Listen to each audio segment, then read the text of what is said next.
All right, here we go on a Thursday evening. Cold Thursday evening, live in the upstate. This is First and Tim. However you may be, wherever you may be listening, YouTube channel, Spotify, follow me on Twitter. Packers season, essentially, if you look at their record, you look at their schedule, their season comes down tonight. I've got a Warriors story as well that will be my second story for the show today. The Warriors are really struggling and they're 0-8 on the road. So now they're now playing a ton of defense. There's a lot of different issues. So defending NFL champs are in the tank. Defending NBA champs are really completely. And that's kind of where we are today. So, with tonight, the Green Bay Packers. So for the last 20-something years, they've been in that Super Bowl bubble. I mean, that was what was last, Aaron Rodgers McCarthy year. Aaron got hurt. Record was kind of bad, but Green Bay has been in the top of this league, hovering around the top, a Super Bowl team kind, around here. Therefore, for like, it feels like forever ago, it was Favre to Rodgers, and then Aaron's first year wasn't great. The last year with McCarthy wasn't great, and here we are now, and today they're 4-6. And let's look at the Green Bay Packers schedule. All right, they're not going to win at Philadelphia. They're not going to win at Miami. Sorry, cheeseheads. I know you guys always thought they were going to win the division this year. They're not. One of those games is so they have to win tonight in order to move on. And if they win tonight, they beat the Bears at Chicago. Won't be easy beating the Rams. You got to beat Minnesota, even though at home. Not easy. Better team this year, better roster, and then you have to beat Detroit at home. Well, Detroit just went to Chicago, and they can score more points. So I'm saying basically, if they win tonight and they win the games, that won't be easy. But could with Aaron Rodgers, they are the best. They'll be the best 9-8 team out there. But in the NFC, we've been saying this for a while. You may be able to sneak into the wild card with that, maybe. So tonight is everything for the Packers. Oh, and by the way, the Titans have announced multiple starters are not playing, which it's 7:04, so it's going to start within an hour. So the Titans have multiple stars not playing, and just like last week, multiple stars are not playing. Add in the fact that it's at Lambeau, add in the fact that it's a short week, and they have to go on the road. Green Bay needs to win. Green Bay should win, and then if Green Bay doesn't win, I know what you're saying. You're going to blame Aaron Rodgers. Nope. Tonight is absolutely on Matt LaFleur, because Mike Vrabel, in my opinion, is a top 3 or top 4 coach in this league.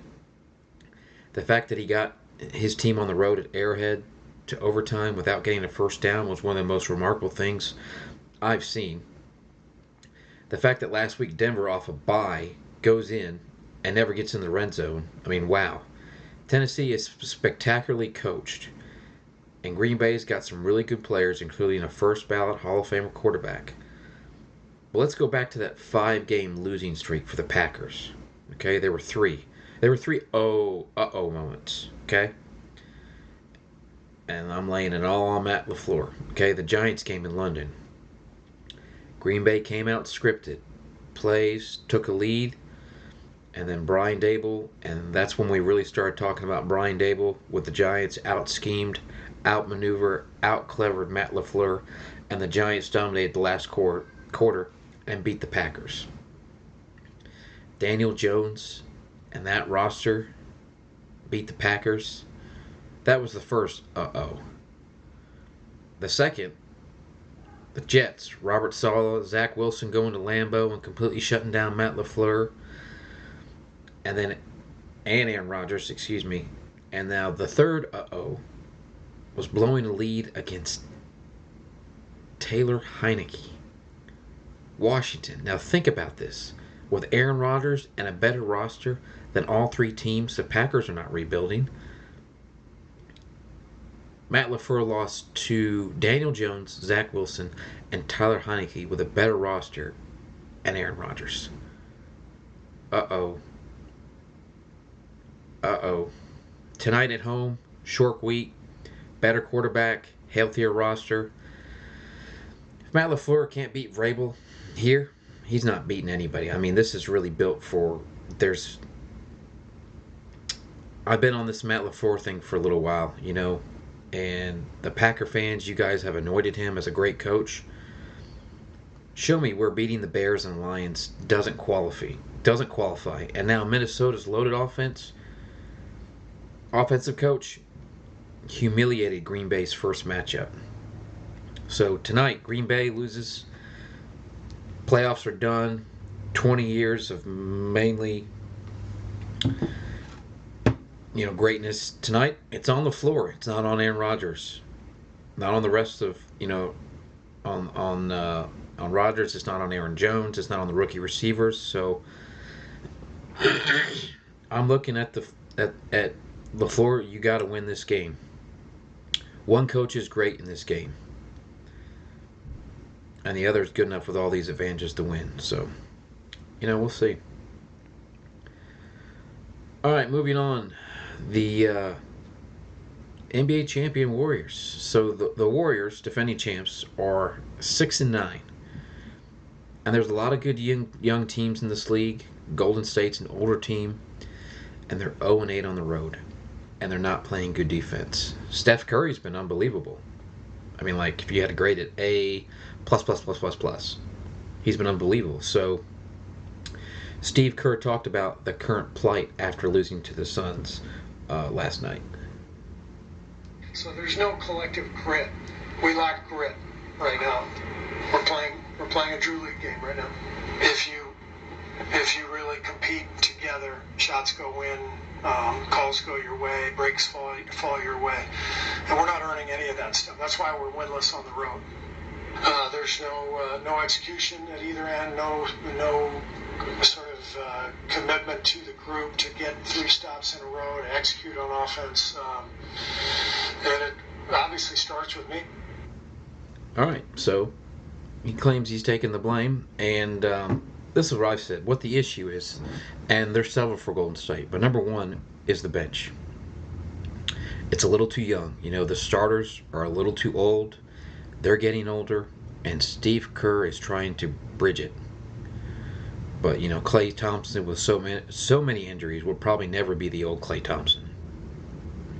Draymond Green, 11 years, dude plays incredibly physical basketball. It's hard. It's hard to stay in your prime playing that style of basketball. Jordan Poole, just got paid. Let's be honest about his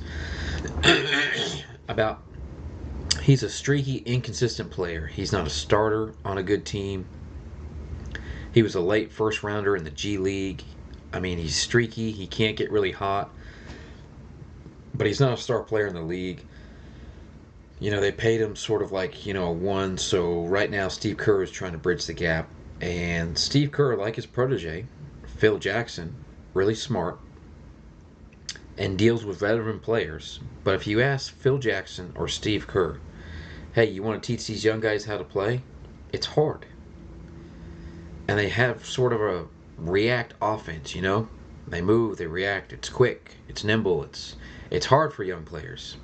And Steve Kerr, great coach, but, your read and react offense, you got to act nimbly, you got to be twitchy, be quick.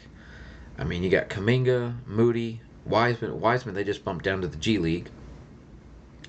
They're just not there yet. And that's why some of the better Warrior teams have had old guys like Andre Iguodala on the bench. So the good news for the Warriors is they've got assets, They, if they need to, they can make a big move. They could have, assets, young, old, old number 2 is the excellent, So number 2 is they have an excellent front office, great GM. And 3 is here's the guy you're not going to move. and that's Steph Curry. You got to have a star to win championships in this league. And Curry is just crushing it, and he's absolutely unbelievable. But if you watch him play, they're trying.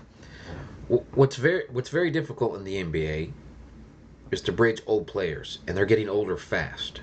Young players not quite there yet, and so the solution is making a big move. Like Kevin Durant's not terribly happy in Brooklyn. Brooklyn's a messed up organization anyway. We know about that. Ben Simmons, the whole Kyrie situation. Forget it. The Warriors aren't terribly happy with the slow development of the recently talented young guys. Crazier things have happened, though. Steve Kerr, he's smart. But maybe a guy that isn't a perfect fit trying to teach guys how to play basketball. And the truth is, Andrew Wiggins, Draymond Green, Steph Curry, their timeline is now. You know how to win. And you know how to play now. So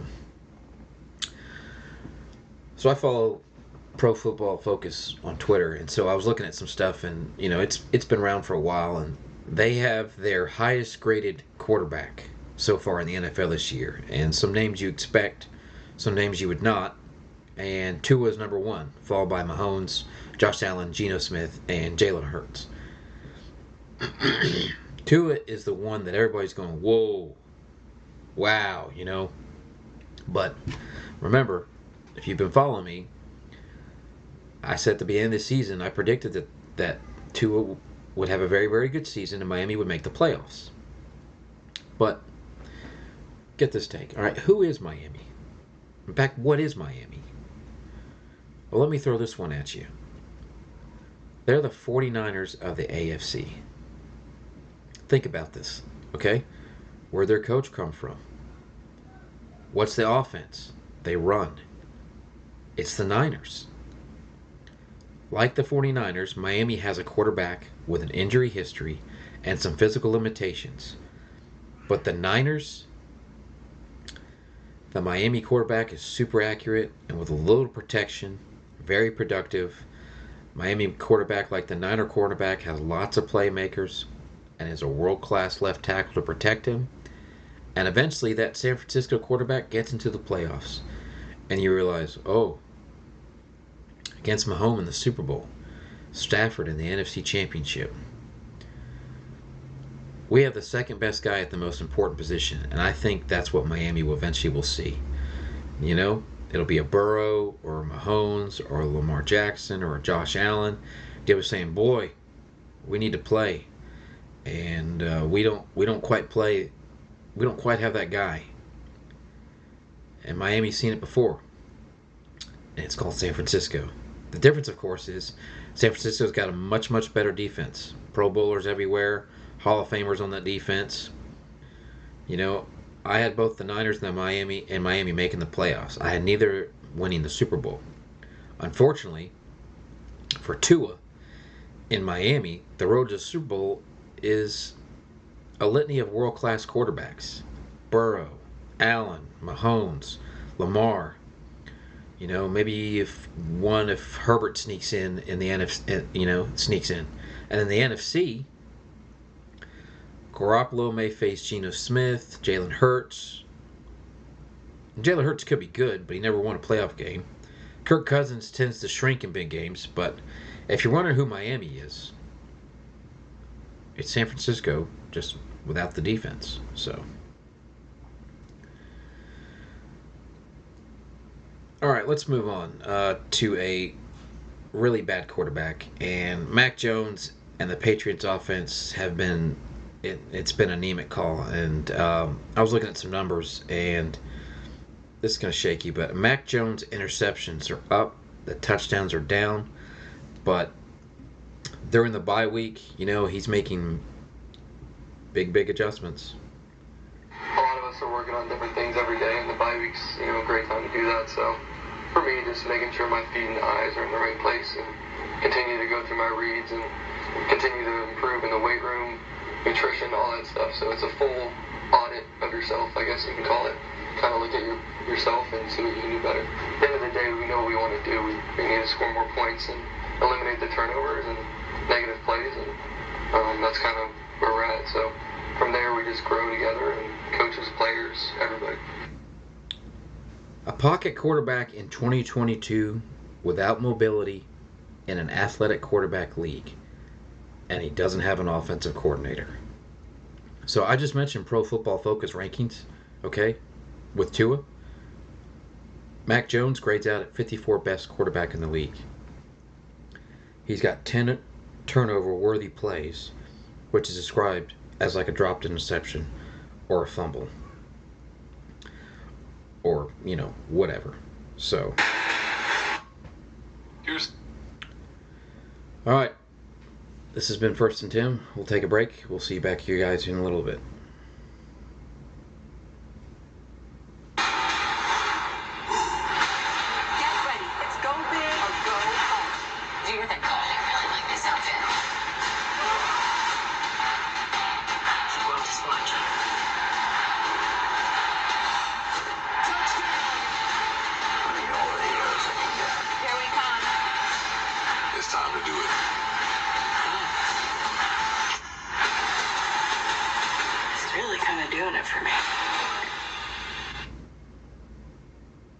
Dear Santa, I know I asked for a lot last year, but this year is different.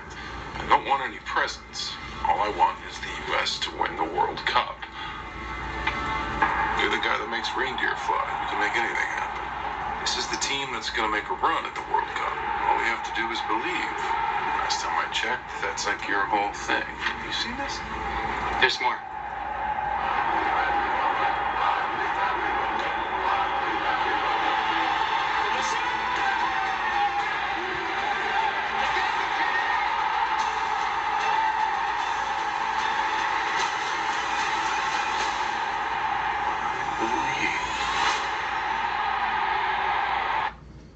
World Cup United States versus Wales starts on Fox November 21st. Look forward to it.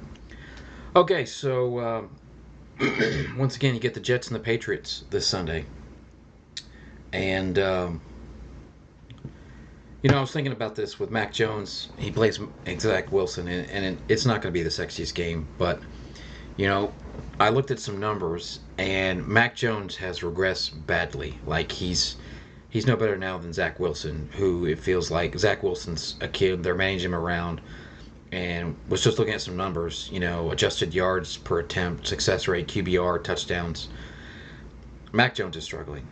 And I've said this before, I'm not sure if Belichick is ideally built for a 2022 football, Now, I'm not saying he's less intelligent, but 2022 football is a quarterback that can move drafting and developing weapons offensively and just a lot of general feel for offense for safety reasons. The NFL has pivoted to make the game safer, particularly in the middle of the field is now. So not for the safety, it's for the tight ends and the wide receivers. I think Brady saw it coming and left town. Mac Jones, a kid, has already complained about it. Nick Saban, Belichick's best friend in coaching, but Saban did pivot. Saban was willing to hire some coaches that he was uncomfortable with and had some baggage. Lane Kiffin, and at the time Sark. But Bama is now more about quarterbacks, wide receivers, running backs, and offensive linemen. 8 years ago, Bama was about corners and defensive linemen and linebackers. Belichick, I don't know if it's just stubborn, but he's not pivoted. Look at the most improved team in the league this year. Who is it? The Vikings. Really good, smart defensive coach to a kid. Offensive coach turned the seasons around. Last year the Bengals get to a Super Bowl. Offensive coach. I mean, really the final four teams in the playoffs last year. Excuse me. All had offensive coaches. Philly, the number one seed, a coach we thought was over his head, and he butchered his opening press conference. Number one seed, NFC. Offensive coach. I mean, a flip phone still works, but it's not a smartphone. And you start looking at a team we think is great. Buffalo defensive coach, they start unraveling. They're not refined. don't feel like they're well coached, can't develop a run game, 4 years, and sometimes you're a really smart guy and you're in an industry and the industry changes and you saw it and you quickly pivoted. Now it in college football, so now that's obviously it's a lower level of coaching, and the coaching in the NFL is very, very good.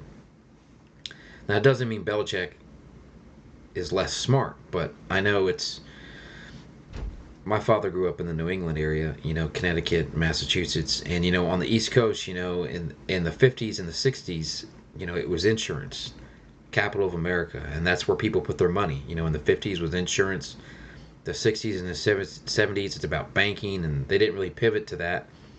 And then the 80s and the 90s was all about Wall Street, and they didn't really pivot to that, and now it's all about tech. And Hartford and Springfield and a lot of those New England towns are kind of one of those that, they're kind of the dead American cities.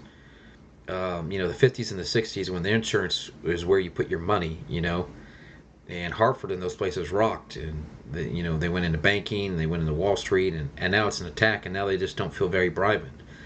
Now, it's still a beautiful, beautiful part of the country, but you got to adapt. And I look at New England, and they don't have an offensive coordinator on the staff. They may have the weakest wide receiving core in the league. Their quarterback is young and has already verbalized it. He's regressing badly, and you welcome the Jets with one of the best pass rushes in the NFL football. I said, I got some pushback because you know how some people, they say some business ideas you just came up with the idea too early. Like MySpace. We weren't ready for MySpace. And then a few years later, Facebook. We were ready for Facebook, And then like MySpace, since Facebook was basically MySpace. I think the more privacy if you read it right, but sometimes somebody comes up with an idea in the markets and you're just not ready for it. And sometimes there are people, like Bill Gates was born in 1908, and he's not gonna that brain maybe not function with a 1908 economy. And I look at Andy Reid. Okay, Andy Reid was able to get to a Super Bowl, not one, but dominate big chunks of the NFC for years when all the rules are most lean defense, and now they lean offense. And Belichick is struggling to win. And if Andy Reid in his career that you couldn't have hit it upstairs years ago, the rules, the safety, if the league was more aware of it 25 years ago and was more of an offensive league, it would be Andy Reid with the Super Bowls and Belichick without them.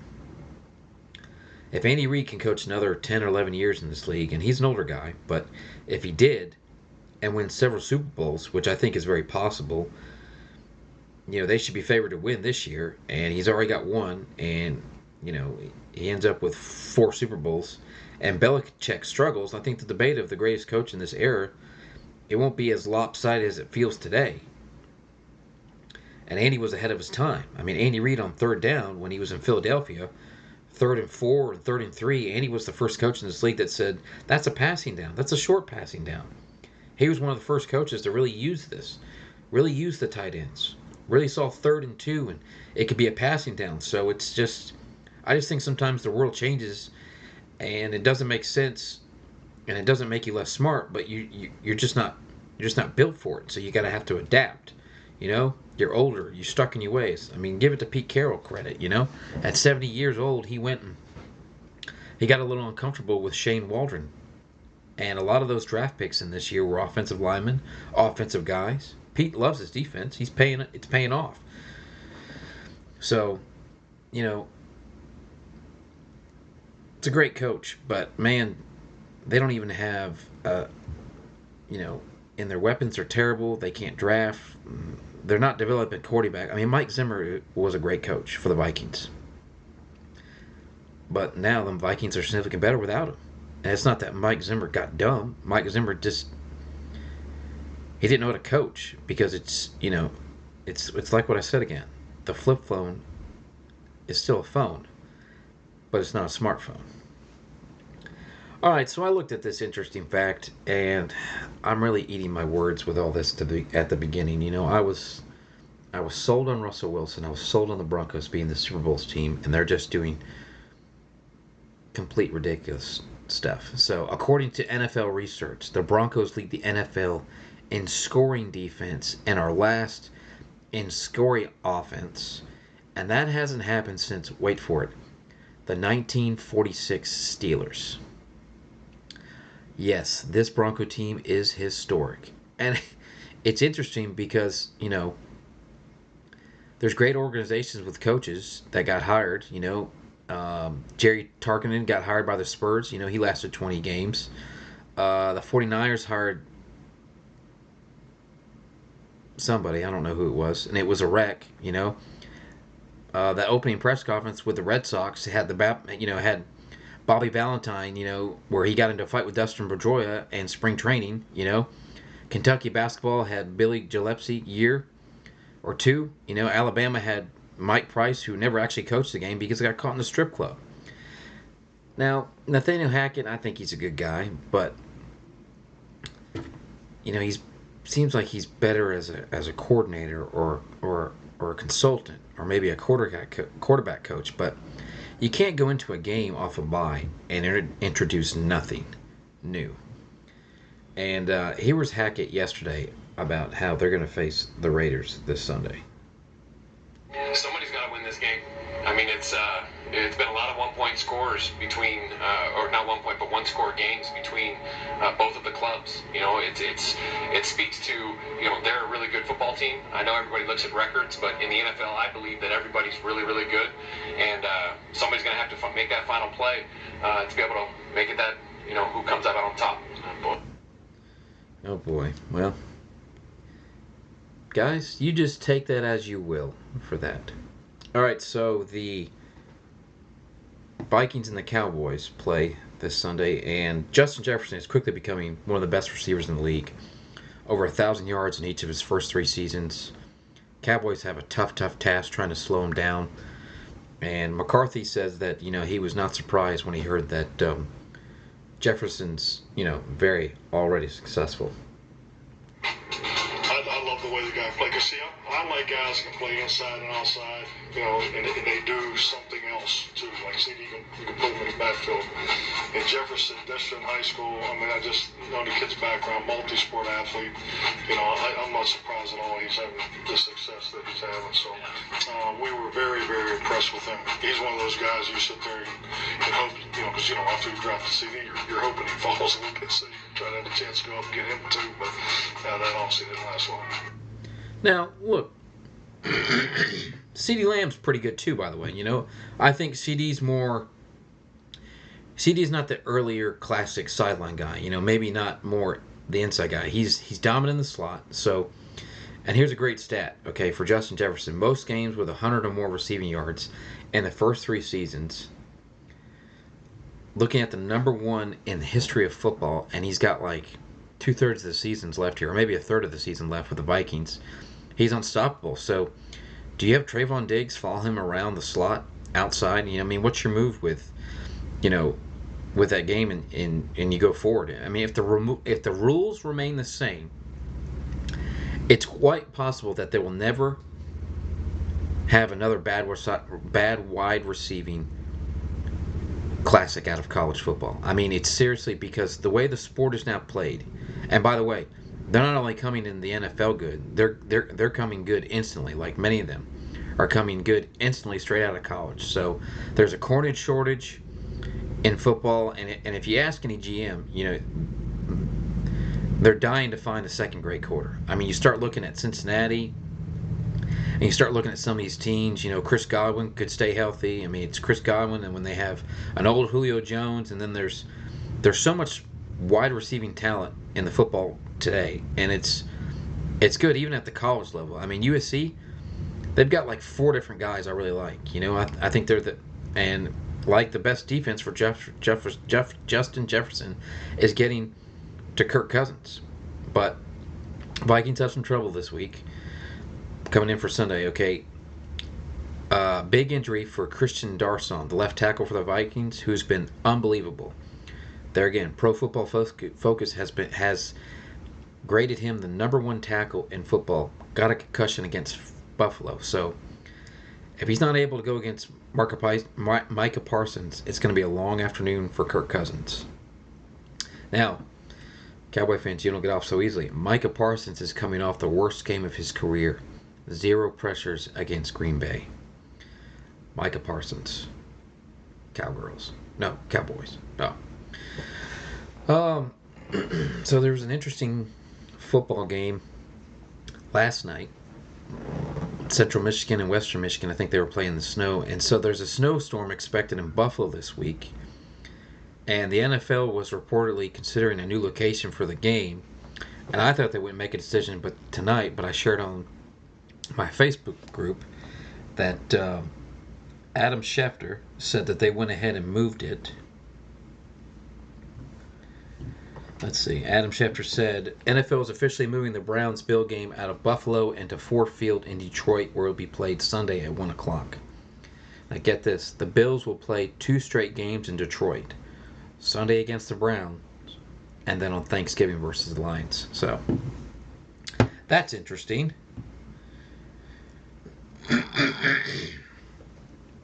Okay, so NBA news, if you guys have followed anything. Kevin Durant. Well, Kevin Durant demanded a lot during the offseason, and he finally breaks down his trade request that says it was just about ball. And, I don't know. The Warriors, he just doesn't work with their starting rotation. So they have this old starting group, and they have this young backup group, and it's just like they're trying to bridge, and it doesn't work. But I think if you look at what Steve Kerr's history is great, dealing with delicate veterans. You know the egos. I mean, he played on the Jordan team, and his protege is Phil Jackson. He's a little psychology feel to him right now. He was a broadcaster, a GM, great at all of them. Played great with MJ. He's really, really well by the smartest guy I've ever dealt with in sports. Super, super bright. And so he's always known delicately to handle the KD situation. The staff, the Clay injuries, Draymond Green, the Jordan Poole incident. Jordan Poole, you need matching salaries. If you give Golden State a shooter, which is Jordan Poole, which is big. Wiseman, maybe you give him coming out of a couple draft picks, Golden State and the win. Now, Moses Moody, I'd keep him. I'd like to keep him coming, but it's just not working. I don't think Kevin Durant's going anywhere. He's just going to stay in Brooklyn. You're not getting anything for Ben Simmons. And listen, he would love to be on a good team going deep into playoffs. The league kind of needs him. I mean, it's like you feel like you're wasting Kevin Durant the last 3 or 4 years in this. Well, no, not the last 3 or 4 years, but he's still a top 5 player in the league. But Brooklyn's local TV rates are terrible. He's lost there, and so to me, it's Brooklyn could get young players and establish Jordan Poole, who would start for him. And I just think the Warriors are trying to bridge this thing in, and it's weird. Like, they win the title, you think they're coming back, they get the young guys, and it's just not working. I mean, it's possible that James Wiseman just doesn't fit right. That's why they put him down in G League with the Warriors. But you've got Looney as a rebounder, and I don't know. I think they like to go small. And they thought Wiseman could run the floor, but this offense is high-functioning, fast. You read it, react it, and these young guys are struggling. So, staying in the NBA, the Lakers, by the way, last Saturday, they were 2-10, and they had a team meeting to discuss how they could improve. But it appears something clicked because the next day, they beat the Nets right there, and they got their 3rd win. And after practice this week, Anthony Davis was raving on what went on in the team's meeting here. And he says there were a lot of good emotions, guys voicing their opinions, some back and forth, but it was all for the nature of trying to get better. So even though it might be a back and forth, it was okay. I hear what you're saying, what I'm saying, so now what's the solution instead of just constantly butting heads? So some good dialogue. So yeah, take it as it was. All right, Packers and Titans tonight. The Packers are favored by 3 points. Like I said, if they don't win, their season is done. I say start Jordan Love the rest of the season. And it's all going to be on Matt LaFleur from here on out. So thanks for listening. Like always, you can follow me on Twitter, listen and subscribe on Spotify and YouTube channel. This has been First and 10.